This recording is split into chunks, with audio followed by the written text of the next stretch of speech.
And finished.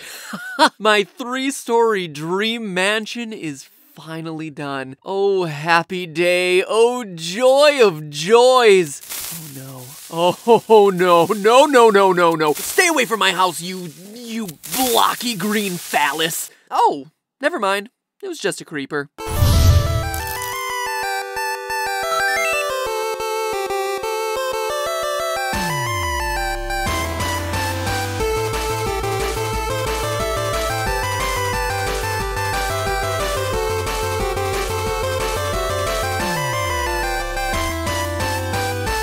Hello, Internet. Welcome to Game Theory, where today we're putting another notch in our belt of Minecraft. And man, you must be really excited about it, because when I asked you guys a few weeks ago to select between an episode on creeper explosions and an episode on how dating sims can actually help you pick up a date, over 100,000 more of you wanted to figure out how a fictional block creature could possibly explode, rather than how video games could give you actual game in real life.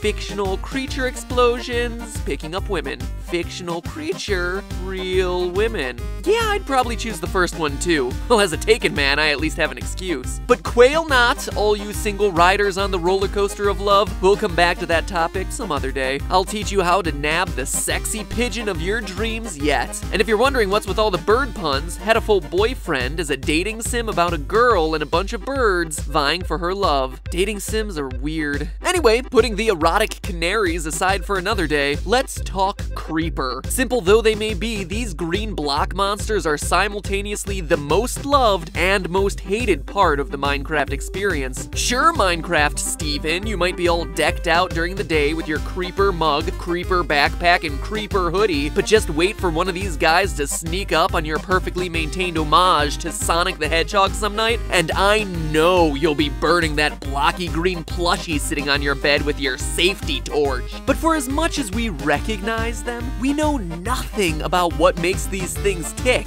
Or hiss, I suppose. I mean, there's that t-shirt that shows their anatomy, but come on, are you really going to trust research coming from a size XL cotton weave? So let's dig deep. Get it? Minecraft, dig deep? To figure out why the Minecraft creeper is such a blast. Lame pun is lame. But where do we begin? Well, obviously, their electrode-like ability to self-destruct in a blaze of glory. In other words, spontaneously combust. But I thought this was supposed to be a show based on scientific theory. Quit your grumbling, moblin from the first Legend of Zelda, we'll get there. The first documented account of spontaneous human combustion, or SHC, dates all the way back to the 1400s with an Italian knight named Polonius Vorstius, and a wine-fueled evening filled with women. But the phenomenon really started to gain momentum in the 19th century after Charles Dickens used it to kill off one of his characters in the novel Bleak House. In other words, yes, many of the reports of SHC come from less scientific eras where tapeworms were used for diets, dog poop was a throat lozenge, and vibrators cured female hysteria, but reports of the phenomenon have occurred as recently as September of 2011. And regardless of whether we're talking about the era where ketchup was a cure-all or the one where drinking liquid silver cures us from our blues by literally making us blue, bizarrely enough, SHC reports across the ages always share eerie similarities. 1. Most victims are chronic alcoholics. 2. The hands and feet usually escape with little to no damage. 3. The combustion of the body leaves a greasy residue and an offensive odor. And 4. The combustion causes very little damage to things around the body. Spooky, right? Well, science has explained this phenomenon with a theory, a scientific theory, known as the wick effect, where basically the body acts like an inside-out candle. You know how a candle is comprised of a wick on the inside surrounded by a wax made of flammable fatty acid on the outside? The wax ignites the wick and keeps it burning. Well, in the human body, the body fat acts as the flammable substance and the victim's clothing or hair acts as the wick. Scientists say that this is why the victims' bodies are destroyed, yet the surroundings are barely burned. The feet and hands get left intact thanks to the temperature gradient that gets created, kinda like when you flip a match over and it goes out, because the bottom of the match is cooler than the top. So basically, spontaneous human combustion turns you into the world's worst scented candle, burning human stench flavored. Really makes the place feel homey. Not gonna see that one anytime soon on the shelves of Bed Bath & Beyond. Anyway, applying Wick theory to creepers, point 2 is moot since, look ma, no hands! We have no way to tell if a creeper is a raging alcoholic to support point 1, and until Hans Loeb's smell-o-vision really starts to gain some popularity, I won't be able to know if the creeper smells like the worst Glade plugin in existence, rendering point 3 useless. But it's point 4 here that really makes the difference. A human randomly erupts into flames and nothing gets damaged? Well, that seems to conclusively eliminate Wick theory and spontaneous combustion as a possible cause of the creeper outburst, since that exploding creature just took out a huge chunk of my Minecraft McMansion. But there's something else we know about the creeper that we can use. They're green. Sure, they may be mobile and look humanoid, but maybe creepers are actually plants and not animals. After some research, I stumbled across Pete. And Pete, Pete and Pete. Anyone else remember that awesome show on Nickelodeon? No? Artie, strongest man in the world? Nothing? Alright, anyway, too old. Pete seems to explain all the core behaviors of a creeper. Also known as sphagnum, it's a type of green and black moss that would explain the creeper's coloration. Does it explode? You bet it does. To spread its spores. As with most mosses, sphagnum disperses spores through the wind.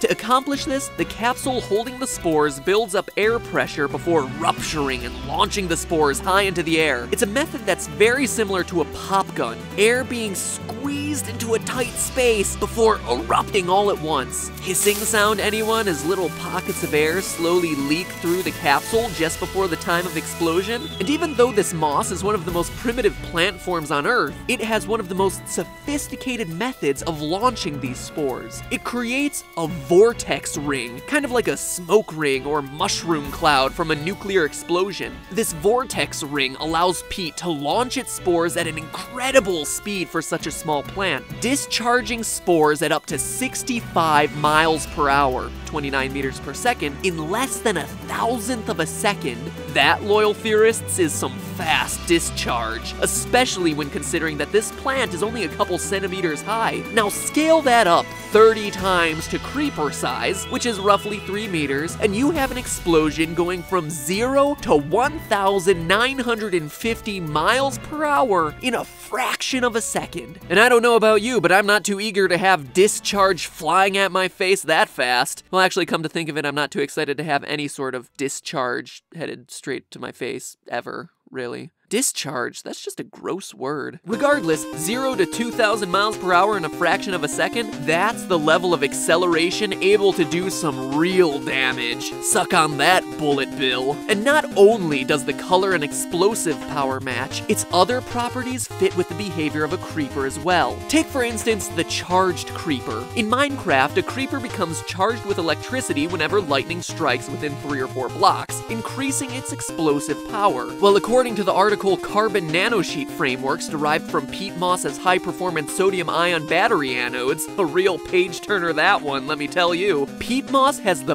perfect electrochemical properties to create a battery. They even go so far to say that peat has, quote, some of the most attractive electrochemical properties, end quote. Now, peat moss, I'm happy for ya, I'm gonna let you finish, but the Chilean pine has probably some of the best electrochemical properties of all time. Seriously though, we have a plant that explodes and can harness the power of electricity. We're doing pretty good. Additionally, creepers drop a lot of gunpowder. Gunpowder is partly made from charcoal and sulfur. During the formation of peat, a type of sulfur known as coal sulfur is created, 1/2 of our formula. Charcoal, meanwhile, is really just a source of fuel that's a lump of pure carbon mixed with dried ashes of plants and animals. Peat is actually one of the world's biggest storehouses of carbon. Consider this, bogs of peat cover 1% of the Earth's surface, but contain 30% of its carbon. It's incredible. So much carbon, in fact, that peat has been used as a key fuel source around the world and has also been known to spontaneously erupt in flames. A plant that spontaneously combusts. No joke! Even the texture of a creeper matches moss. Minecraft creator Notch himself described creepers as having a texture similar to that of dried leaves. So very clearly, if a creeper is indeed made of dry peat, it would match not only some of the core chemical components of gunpowder, but also matched the texture that Notch was describing. Color, explosiveness, electrochemical properties, source of gunpowder, and matching texture. The only question that's left unanswered is, why explode? And more importantly, why explode around me? Well, let's think what you have to offer these spores. If the evolved creature's explosion were able to kill you outright, then these spores landing on your fresh corpse would have an excellent source of nutrition. Decaying bodies are great nourishment for plants and fungi to grow. Or, if your butter armor stands up to the blast, you have little creeper spores all on your body, and you can transport them to all other parts of your little Minecraft world, helping spread the creeper thread in much the same way plants spread their seeds in real life. In fact, one biologist studying peat actually wrote,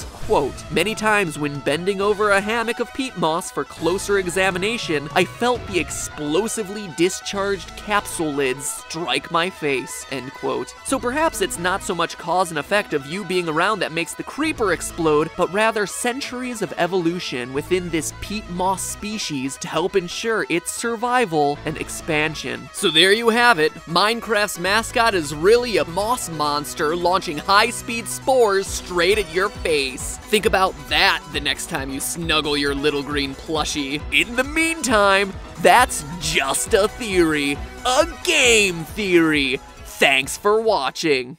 You know what's even more exciting than finding a patch of diamonds in Minecraft? Seeing a game theory video pop up in your subscription box. Do yourself a solid and hit that button. And with that shameless promotion out of the way, welcome back to the Super Amazing End Card Tournament, where last time you selected the slightly dirty sounding Theorist Fist as one of my attacks in the upcoming video game Pop-Up Dungeon. Another popular suggestion was the Mind Blow. Really? No one wanted anything that didn't sound like some sexual maneuver?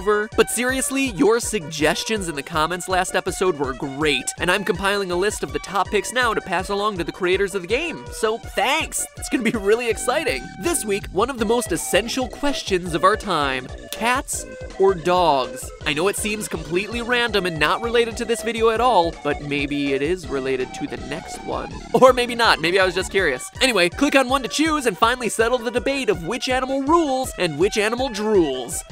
Well, that would be dogs regardless of who wins, because they drool a lot, but you get my point.